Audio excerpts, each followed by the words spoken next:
And then workers' councils or anarcho-syndicalism or however you want to call it, libertarian communism, is the opposite of that, where the working class actually organize things on their own terms by their own means. Yeah.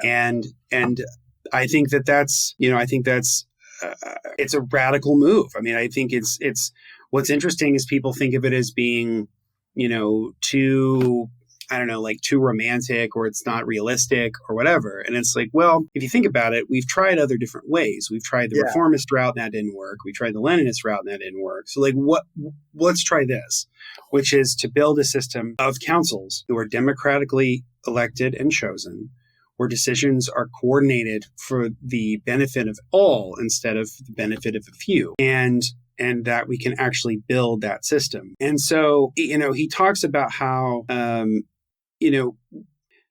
these councils are not like politicians. They're not like government. So as he says, that he calls them messengers carrying and interchanging the opinions, the intentions, the will of the groups of workers.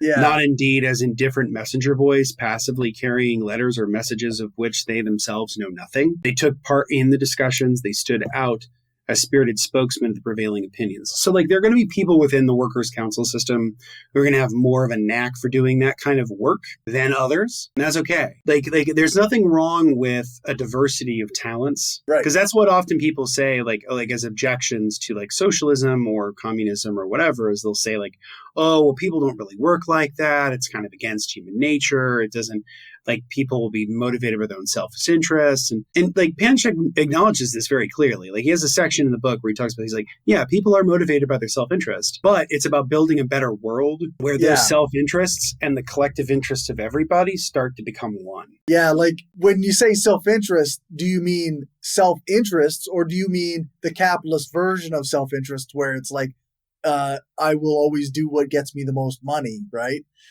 Yes. So like self-interest, like there are things that you can do all the time that would supposedly be in your self-interest, but actually would be undermining your broader self-interest.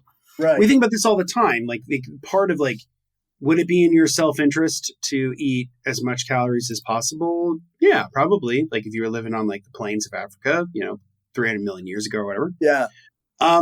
But today, like it's not in your best interest to do that.